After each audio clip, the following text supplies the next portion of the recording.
चलिए दोस्तों, जय हिंद। आज हम लोग इंटर की गणित की पहला क्लास चालू करते हैं और पहला चैप्टर जो है वो संबंध और फलन है। वहाँ संबंध और फलन से हम लोग शुरुआत करेंगे। तो आप लोग तैयार हैं? ठीक है, चलिए चालू करते हैं। देखिए, सुनिएगा, इधर सुनिए भैया, आप लोग फोकस करिएगा मेरी बात को। पहला टॉपिक आता है संबंध। अच्छा भैया, आपको अगर संबंध पढ़ना है यानी रिलेशन, आपको रिलेशन पढ़ना है तो कुछ छोटी छोटी 2-3 बातें आपको जानना होगा। ठीक है, अब वो जानने वाली बात ये है आपके पास कि क्या क्या चीज़। पहली चीज़ आती है क्रमित युग्म। क्रमित युग्म, इंग्लिश इसका नाम है order pair. Order pair, English इसका नाम है ऑर्डर पेयर, क्रमित युग्म। ठीक है। अच्छा, उसके अलावा 2-3 बातें और जाननी है। जैसे आप लोग, समुच्चय क्या होता है? समुच्चय। दूसरी बात है कि समुच्चय का कार्तीय गुणन।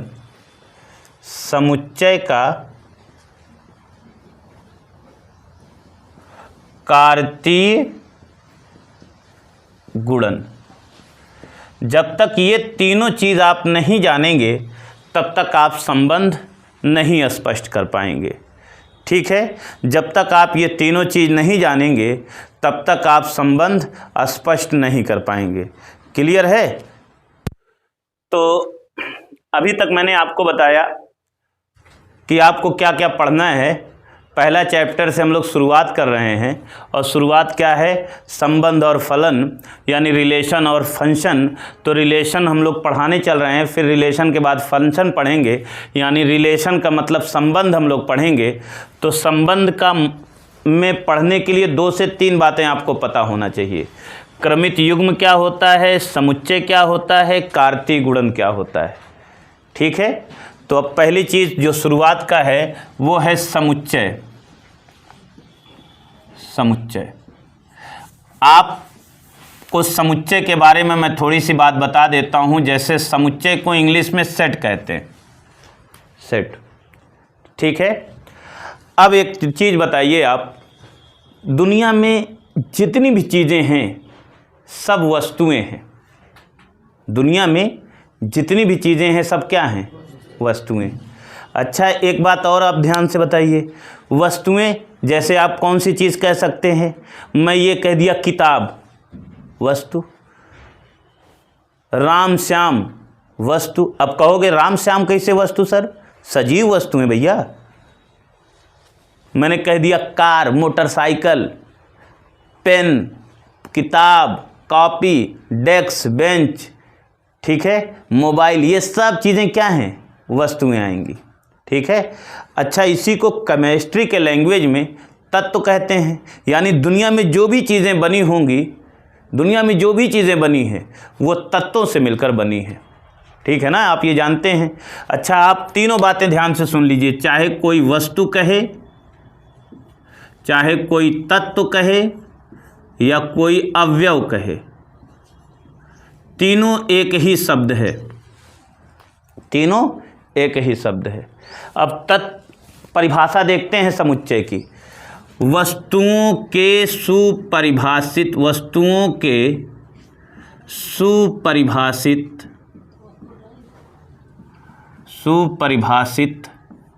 संग्रह को समुच्चय कहते हैं। समुच्चय कहते हैं। वस्तुओं के सुपरिभाषित संग्रह को क्या कहते हैं? समुच्चय। भैया, आप वस्तुओं के सुपरिभाषित संग्रह को समुच्चय कहिए या आप कह देंगे तत्वों के सुपरिभाषित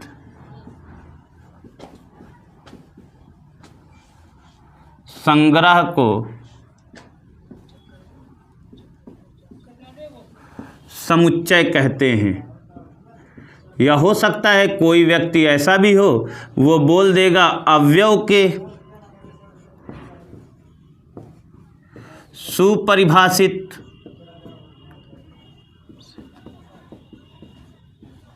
संग्रह को समुच्चय कहते हैं। तीनों में से आप कोई भी, बस आप यहाँ देखिए वर्ड अलग हो गया है, तत्वों को, वस्तुओं को और अवयवों को। हो सकता है लोग इसका अलग मतलब समझें कि तीनों अलग अलग चीज़ें हैं, लेकिन अगर आप इसको अपने दिमाग से समझने की कोशिश करेंगे तो तीनों एक ही शब्द नज़र आएगा। ठीक है, अब आगे की बात मैं आपको बताता हूँ कि आपने ये पढ़ लिया तत्वों को, वस्तुओं को या अवयव के सुपरिभाषित संग्रह को समुच्चय कहते हैं। इंग्लिश भी इसकी जान लीजिए, the collection of element, collection of element is well defined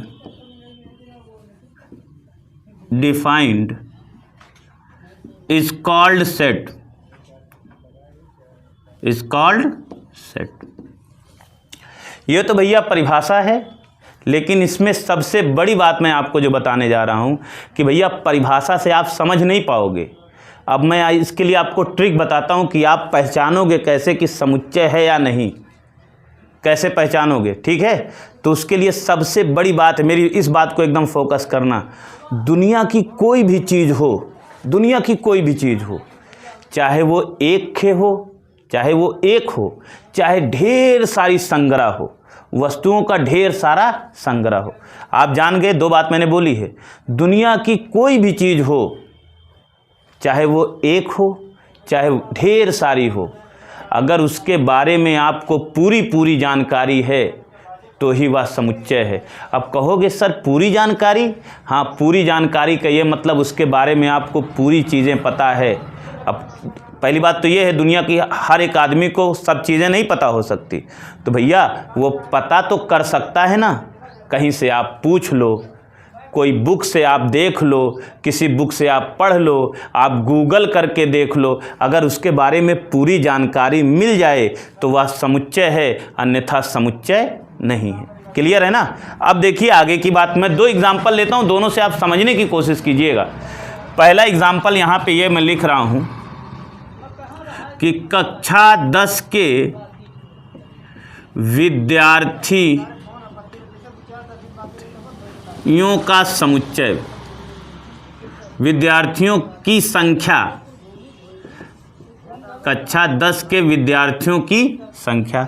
एक मैं यहाँ लिख देता हूँ, चलिए भाई मैं एक बात और दूसरा उदाहरण मैं यहाँ लिखता हूँ। जैसे मैंने कह दिया दिल्ली पब्लिक स्कूल लखनऊ,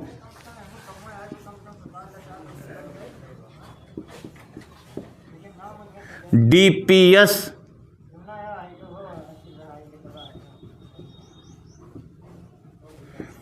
के कक्षा 10 के विद्यार्थियों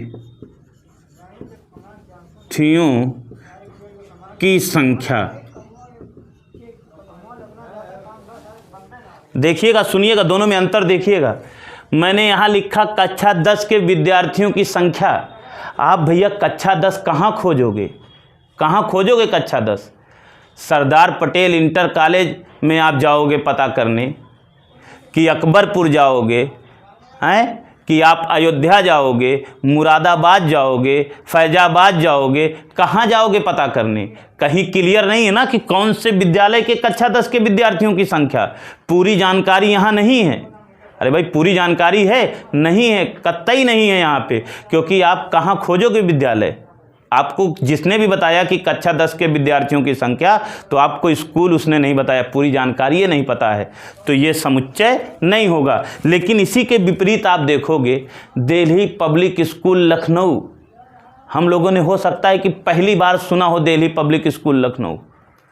भाई लखनऊ जानते हैं ना, इंडिया में एक जगह है, उत्तर प्रदेश की राजधानी है। हो सकता है बहुत सारे लोग ना जानते हो कि लखनऊ कहाँ है, लेकिन अगर आप चाहो तो किसी से पूछ सकते हो भैया लखनऊ कहाँ है। आप लखनऊ पहुँचे, लखनऊ में पूछोगे दिल्ली पब्लिक स्कूल कहाँ है, कोई आपको लेके जाएगा वहाँ पे, और जब आपको लेके गया है ना भैया, तो आप जा करके उस कक्षा 10 में विद्यार्थियों की संख्या जो है वो क्लियर पता कर सकते हो। तो यहाँ पे एकदम क्लियर कट बात पता चल रही है कि यहाँ पे कक्षा 10 में कितने विद्यार्थी हैं आप पता कर सकते हो, लेकिन यहाँ पे कितने विद्यार्थी हैं ये पता नहीं कर सकते हो। अतः ये समुच्चय है और ये समुच्चय नहीं है। अच्छा, ये बात आप सोचोगे ये तो क्लास 11th की बात है, हर आदमी अभी ये सोचेगा। तो भैया थोड़ा सा बात मुझे बताना था, क्योंकि यहाँ से मुझे सेंस जोड़ना है, नहीं तो आप समझ नहीं पाओगे आगे का, ना तो फंक्शन समझ पाओगे ना ही रिलेशन समझ पाओगे। ठीक है भैया। अब देखिए कुछ प्रॉपर्टी है, ये तो आप तो ध्यान से समझ गए कि कौन सा समुच्चय है कौन सा नहीं।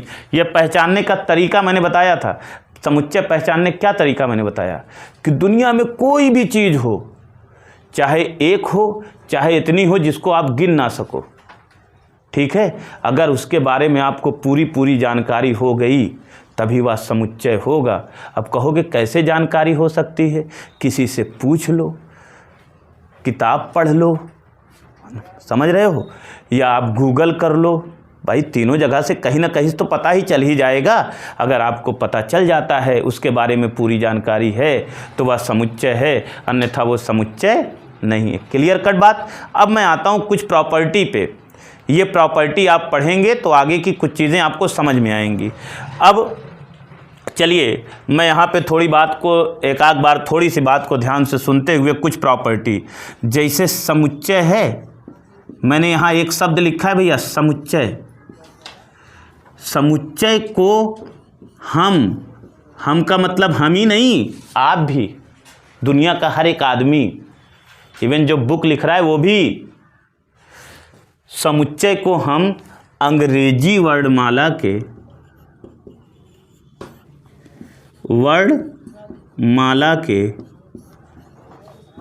बड़े अक्षर, बड़ा अक्षर जानते हैं आप, अक्षर से प्रदर्शित करते हैं। समुच्चय को हम किससे प्रदर्शित करते हैं? समुच्चय को हम अंग्रेजी वर्णमाला के बड़े अक्षर से प्रदर्शित करते हैं। पहली बात मैंने बताई भैया, इस बात को याद रखिएगा। समुच्चय को हम किससे प्रदर्शित कर रहे हैं? अंग्रेजी वर्णमाला के बड़े अक्षर। अच्छा, अब दूसरी बात ध्यान से सुनिए, ये पहली प्रॉपर्टी है, ये दूसरी प्रॉपर्टी मैं बताने जा रहा हूँ। समुच्चय के अवयव को, समुच्चय के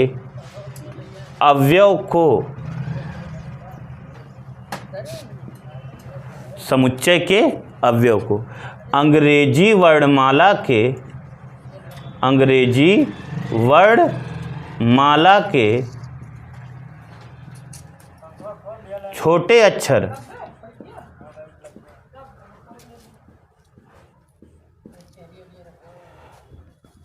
या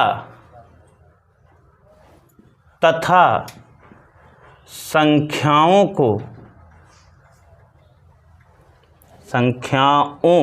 से प्रदर्शित करते हैं।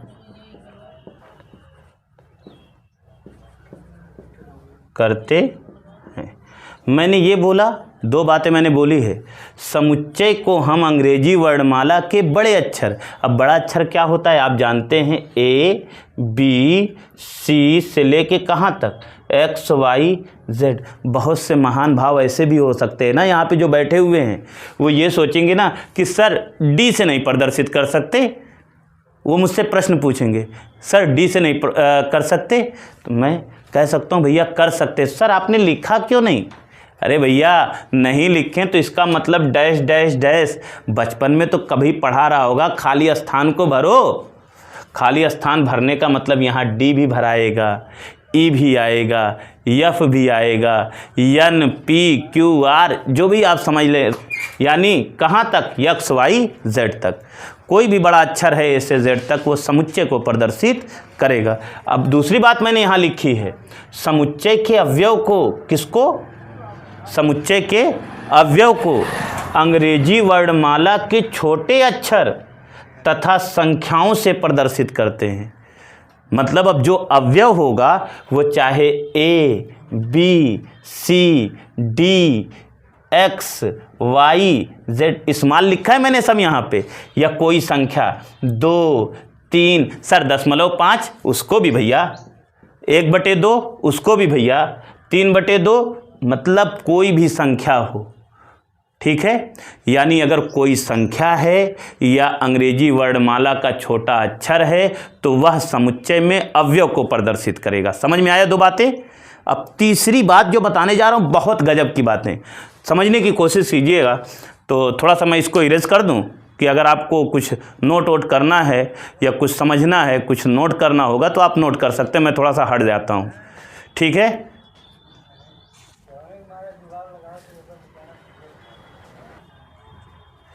तो भी आपने देखा, मैंने आपको 2 से 3 बातें बताई, क्योंकि ये बेसिक 11 की बातें थी कि समुच्चय किसे कहते हैं, उसकी मैंने थ्योरी आपको बताई।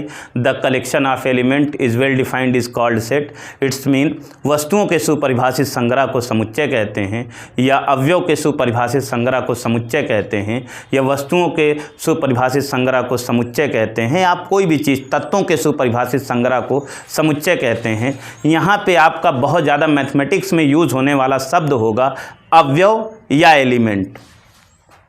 अवयव होगा या एलिमेंट। ना तो अब हम वस्तुएं इस्तेमाल करेंगे और ना ही तत्व इस्तेमाल करेंगे। क्या इस्तेमाल करेंगे? अवयव इस्तेमाल करेंगे और एलिमेंट। आप एलिमेंट को तत्व से मत जोड़िएगा, मैंने पहले ही इस वजह से मैंने बता दिया, चाहे आप वस्तु कहिए, चाहे तत्व कहिए और चाहे अवयव कहिए। लेकिन अब हम हिंदी में अगर इस्तेमाल करेंगे तो अवयव इस्तेमाल करेंगे और इंग्लिश में इस्तेमाल करेंगे तो आपको एलिमेंट पढ़ना होगा, ठीक है। क्लियर है। मैंने 3 प्रॉपर्टी आपको बताई कि समुच्चय को हम अंग्रेजी वर्णमाला के बड़े अक्षरों से प्रदर्शित करते हैं, A B C D X Y Z, तथा अवयव को अंग्रेजी वर्णमाला के छोटे अक्षर तथा किसी भी संख्या से। अब तीसरी बात, अच्छा आपने कभी एक चीज़ देखा होगा ना, लोग बहुत अच्छी बात, जब लड़कियां, अच्छा इसको कोई लड़की अनदर ना लेगी, बस खाली समझने के लिए लोगों को सेंस देता हूं मैं। भैया आपने सुना होगा कभी लड़कियां जाती हैं ब्यूटी पार्लर, जाती हैं ना, उसके बाद क्या कहती, मेरे बाल जो है कर्ली कर दो, है ना। या फिर कभी सुना है, अच्छा कुछ और भी लोग कहते हैं, बच्चे लोग देखते हैं, अरे इसके बाल कितने कर्ली हैं। कर्ली का मतलब होता है बेटा घुमावदार, ऐठन। अब ऐठन से समझ ही सकते हो किसके अंदर ज़्यादा ऐठन होती है, ऐठन ये चीज़। अच्छा इसी को जो मैथमेटिक्स वाले जो बच्चे सही से पढ़े होंगे, इसी को कर्ली ब्रैकेट भी बोलते हैं। इसी को क्या बोलते हैं? Curly bracket. अब बहुत अच्छी बात, अब यहाँ पे ध्यान से सुनिएगा। तीसरी प्रॉपर्टी ये कहती है कि समुच्चय के अवयव को, भैया सुनिए, फोकस करिए आप लोग, समुच्चय के अवयव को कर्ली ब्रैकेट के अंदर कॉमा लगा के लिखते हैं। समुच्चय के अवयव को, अब देखिए मैंने क्या बोला, देखिए कई एग्जाम्पल मैं ले रहा हूँ, A B C D E F, सब मैंने क्या लिखा है? अवयव। अंग्रेजी वर्णमाला का छोटा अक्षर ही तो है ना। ये सब क्या है? अवयव हैं। चलिए हम इसको लिख दिए, ए से प्रदर्शित कर दिए। यानी समुच्चय के अवयव को कर्ली ब्रैकेट के अंदर कॉमा लगा के लिखते हैं। क्लियर है ना भाई? अच्छा अब कहोगे कोई और एग्जाम्पल दे दीजिए सर। चलिए b बराबर मैंने लिख दिया 2 3 4 5 6, कितना लिखूं भाई, समझे? क्लियर है ना? अच्छा हो, कुछ लोग के दिमाग में टेंशन आ जाएगा कि भैया अंग्रेजी वर्णमाला के अगर अवयव हैं तो खाली वही रहेंगे, अगर कोई संख्या है तो खाली वही रहेगी। अरे भैया ऐसी कोई बात नहीं है। चलिए तीसरा एग्जाम्पल, मैंने दोनों को मिक्सअप कर लिया। समझ में आया ना मेरी बात? समुच्चय के अवयव देखिए, ये सब अवयव हैं, कहाँ रखे गए? कर्ली ब्रैकेट के अंदर कॉमा लगा के। अब टेंशन में, अच्छा कोई बच्चा ऐसे लिख दे, अगर भैया ए बी सी, कोई दूसरा बच्चा, सर हमने ऐसे लिख दिया बी ए सी, क्या हमारा गलत हो गया? नहीं बेटा, अब इसी का कॉन्सेप्ट, चौथी प्रॉपर्टी है यहाँ पे, समुच्चय के अवयव को आगे पीछे लिखने से उसके मान में कोई परिवर्तन नहीं होता। समुच्चय के अवयव को आगे पीछे लिखने से उसके मान में कोई परिवर्तन नहीं होता। तो ये दोनों इक्वल ही बात है, इसमें कोई दिक्कत की बात नहीं है। समझ में आई मेरी बात? मैंने क्या कहा, समुच्चय के अवयव को अगर कोई अवयव आगे आ गया, कोई पीछे आ गया, तो इसमें कोई दिक्कत की बात नहीं है।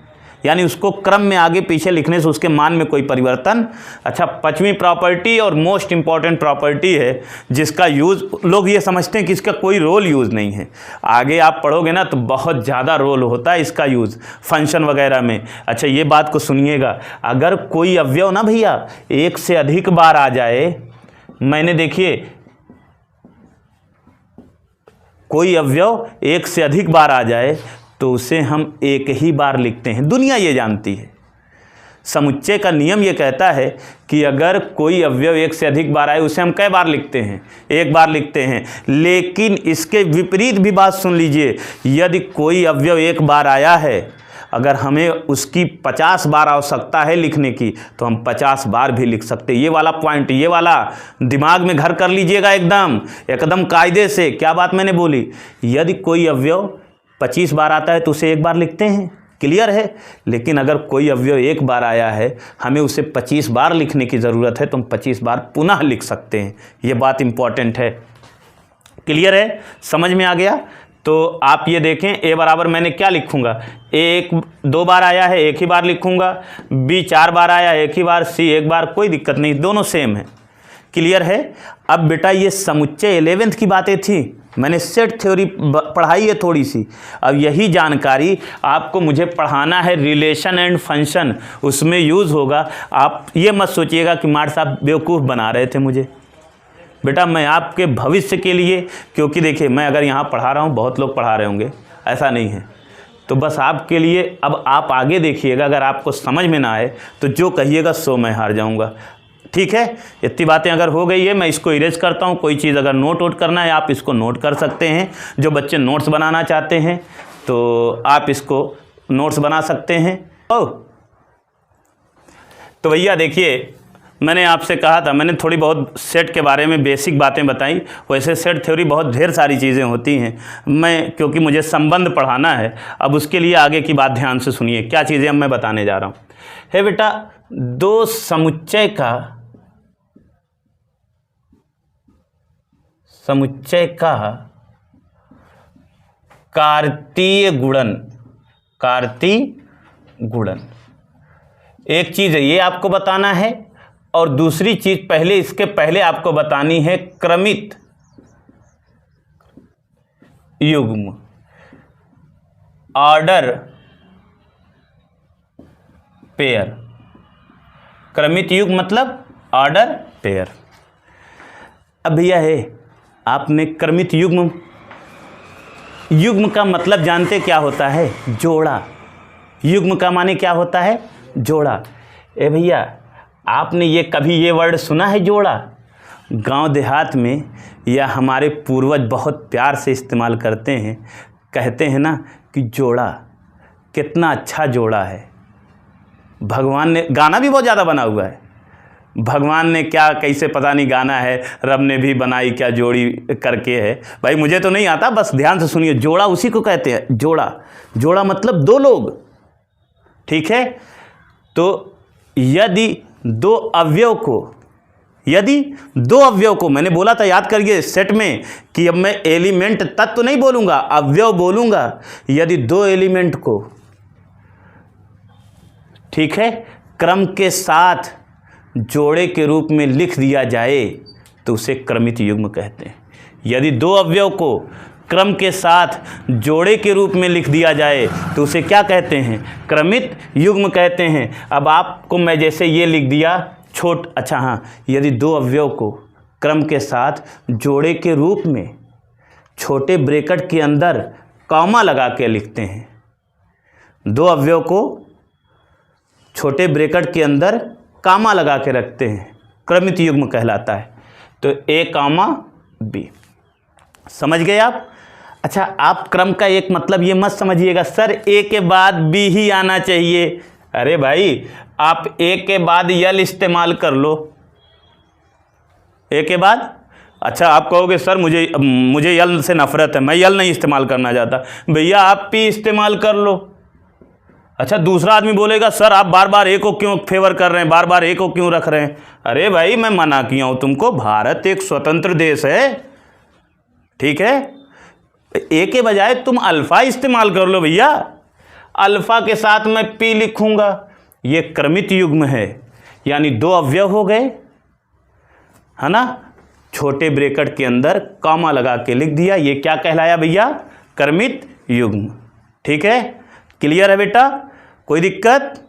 अब ध्यान से सुन लेना, यदि दो क्रमित युग्म आपस में बराबर हैं, ठीक है। अच्छा, इसके बारे में एक चीज ये देख लो, आगे इसी को ना आप प्रांत पढ़ोगे, इसको परिसर पढ़ोगे, प्रांत मीन्स डोमेन पढ़ोगे, इसको रेंज पढ़ोगे। एक बात और, क्या आपने इसको कभी और पीछे कुछ पढ़ा है? हाँ पढ़ा है भैया, भुज और कोटि भी पढ़ा होगा। क्या पढ़ा होगा? भुज, इसी को आपने भुज पढ़ा होगा, ठीक है, क्लियर है। और इसी को क्या पढ़ा होगा? कोटि पढ़ा होगा। अरे भाई दुनिया में कोई भुज कोटि ना जानता हो हिंदी मीडियम वाला, भाई हिंदी मीडियम वाला जानेगा, अब इंग्लिश मीडियम वाला सोचेगा क्या पढ़ते हैं इसको, एब्सेसा और ऑर्डिनेट, ठीक है। अच्छा, अब कहोगे ये भी मैंने नहीं सुना है। अरे भाई कुछ ना सुना होगा, इसको कहते हैं यक्ष का मान। ये जो पहला क्रमित युग्म में पहला वाला होता है वो क्या कहलाता है? यक्ष का मान। और दूसरा वाला होता है भैया वाई परिसर, वाई का मान, वाई का मान, ठीक है। अब नई बात ये हो गया ना, पहले वाले को यक्ष का मान, दूसरे वाले को वाई का मान, क्लियर है। अब देखिए दो बातें जो रियलिटी है अब उसके बारे में मैं बताने की कोशिश कर रहा हूँ, आप इसको जान गए क्रमित युग्म। अच्छा भैया, अब सवाल पूछता है 11th में, आप इसको जानते हैं, इसको पढ़ने के लिए सबसे पहली बात यह है, क्रमित युग्म आपने पढ़ लिया, 11th में पहले सवाल होगा, 12th में भी कुछ सवाल ऐसे मिलते हैं, यदि दो क्रमित युग्म आपस में बराबर हैं, यदि दो क्रमित युग्म आपस में बराबर हैं, आपस में क्या है बेटा? बराबर हैं। यदि दो क्रमित युग्म आपस में बराबर हैं, ठीक है, तो ये बात ध्यान से देखिए, मैंने लिख दिया ए और बी बराबर है, इधर लिख दिया 3 और 4, तो ए बराबर हो जाएगा 3 और बी बराबर हो जाएगा 4, ए बराबर 3 और बी बराबर 4, ठीक है लाला। लेकिन शर्त इस बात की है कि अगर क्रमित युग्म बराबर होगा तभी ऐसा होगा, यानी डोमेन डोमेन के बराबर हो जाएगा, रेंज रेंज के बराबर, प्रांत प्रांत के बराबर, परिसर परिसर के बराबर। अच्छा, अगर आपको मैं ये कह दूं ना ए और बी ये बराबर नहीं है ए और बी के, तो भले ये दिख रहा हो बराबर, कतई बराबर नहीं होगा। अगर यहाँ बराबर होगा तभी ऐसा होगा। अच्छा, इसको समझिएगा मत, खाली स्टूड के लिए है, समझने के लिए। बीच में अगर बराबर का चिन्ह लगा होगा तभी ऐसी पॉसिबिलिटीज़ होगी कि डोमेन डोमेन के बराबर और रेंज रेंज के बराबर। समझ में आई मेरी बात? अब आगे की बात बताता हूँ, ध्यान से देखिएगा। मैंने बता दिया ए 3 के बराबर होगा, बी किसके बराबर होगा। अब आपको सवाल ऐसे नहीं देगा भैया, सवाल ऐसा कुछ देगा, यक्स -1 और वाई +3 बराबर 2x +3, और इधर दे देगा, या यूँ कह सकते हैं y 2y -5, तो कहेगा भैया यक्स और y का मान ज्ञात कीजिए।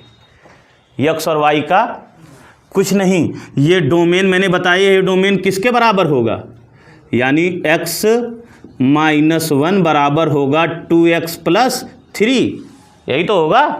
अब आप देखो यक्स इधर जाएगा, 3 को इधर भेज दो, तो भैया जब यक्स इधर जाएगा, या भैया 2x को इधर ले आओ, अगर आपको परेशानी होती, कुछ लोगों को उधर भेजने में दिक्कत होती है, इधर ही मंगा लो, 2x हो जाएगा माइनस के साथ, 1 उधर जाएगा, तो 3 + 1, हाँ भैया, ये -x बराबर 4 के, यानी x बराबर -4,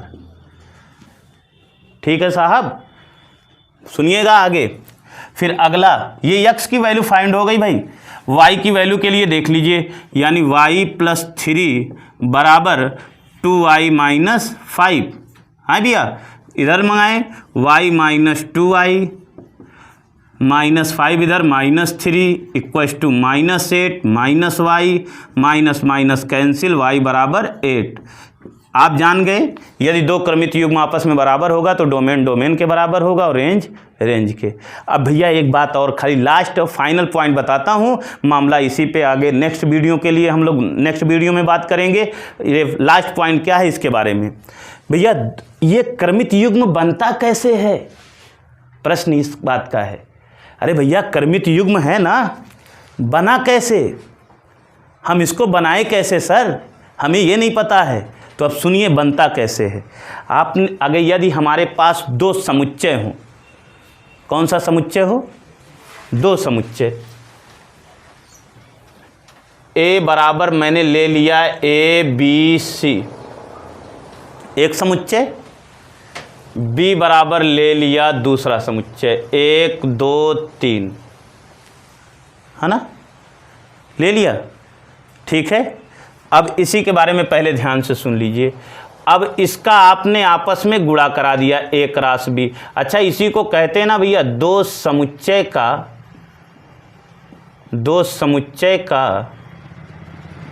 कार्तीय गुणन, दो समुच्चय का कार्तीय गुणन, इसी को पढ़ना है। Cartesian product of two set,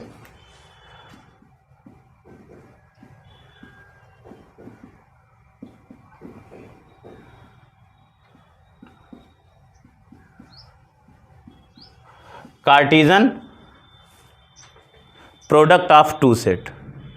अच्छा एक बात अब ध्यान से सुन लेना, दो बातें हैं ये भैया, बहुत तगड़ी बात मैं यहाँ बताने जा रहा हूँ आपके लिए। आपने दो प्रकार का गुणा पढ़ा होगा, ये A क्रॉस B बचपन में पढ़ा है और ये वाला भी गुणा पढ़ा होगा। ए भैया सुनिए, थोड़ा सा फोकस करिएगा, लास्ट पॉइंट पे बात मैं ख़त्म करता हूँ। आपने ये वाला गुणा पढ़ा है 2 क्रॉस 3 2 तिहाई 6, जब बचपन में पढ़ा होगा क्लास 1 2 में, याद करिए तो बड़ा मज़ा आता रहा होगा। अब तो गुणा करने में और आसान लगता है, लेकिन जब क्लास 6 में गए होंगे या 4th 5th में आपने देखा होगा ये वाली चीज़ मिली होगी तो बड़ी टेंशन में आ गए होंगे कि सर ये दशमलव है कि गुणा है, दशमलव है कि गुणा। बेटा ये भी गुणा होता है 2 तिहाई 6। जब माठ साहब आपको ये पढ़ाए होंगे तो आप पहली क्लास में आपको बड़ी टेंशन हुई होगी कि भैया अभी तक तो हम लोग ये वाला गुणा पढ़े थे, अब ये कौन सा गुणा है। बेटा इसे कहते हैं कार्टीजन प्रोडक्ट। इसे कौन सा गुणा कहते हैं, कार्टीजन प्रोडक्ट। इसे डॉट प्रोडक्ट, इसे वेक्टर मल्टीप्लिकेशन, इसे स्केलर मल्टीप्लिकेशन, ठीक है, क्लियर है। इसे अदिश गुणन, इसे सदिश गुणन, इसे कार्तीय गुणन, इसे बिंदु गुणन। समझ में आया, क्लियर है। अब हम लोगों को पढ़ना क्या है, दो समुच्चय का कार्तीय गुणन। ये वाला नहीं पढ़ना, ऊपर वाला क्रॉस वाला पढ़ना है, ठीक है। यदि A हमारे पास ये हो, B हमारे पास ये हो, A क्रॉस B कैसे लिखेंगे, लिखने का तरीका देख लो बेटा, फिर फाइंड आउट। A में कितने अवयव हैं, A में कितने अवयव हैं, A में कितने अवयव हैं, A में बताइए कितने अवयव हैं, 1 2 3। तो भैया एक में उतनी शाखा, उतनी ब्रांच आप बना लो, A में उतने ब्रांच बना लो। सर A लिख दिया, B लिख दिया, C लिख दिया। अब A के बाद क्या आना है भैया, गुणा आपको क्या करना है, A क्रॉस B। आपका पहला वाला उतना ब्रांच बना लिए। B में कितने अवयव हैं तो उस प्रत्येक में उतनी ब्रांच बना लो, 1 2 3 1 2 3 1 2 3। फाइनल आंसर अब देख लो, A क्रॉस B बराबर 1A 1B, अरे सॉरी, A1 A2 A3, ठीक भैया। फिर आगे B1 B2 B3 C1 C2 C3। आप ये देखिए, अगर आपने समुच्चय पढ़ा था या जो लोग 11 पढ़े हैं, ये A, A, 3 ये क्रमित युग्म के ही तो अवयव हैं और ये बिलोंग कहाँ करेंगे, A क्रॉस B में। भैया नेक्स्ट क्लास के लिए अब अगली वीडियो आएगी, अभी मैं आपको बस इतना ही समझाया हूँ। आगे नेक्स्ट क्लास के लिए हम लोग फिर से मिलेंगे। धन्यवाद। जय हिंद।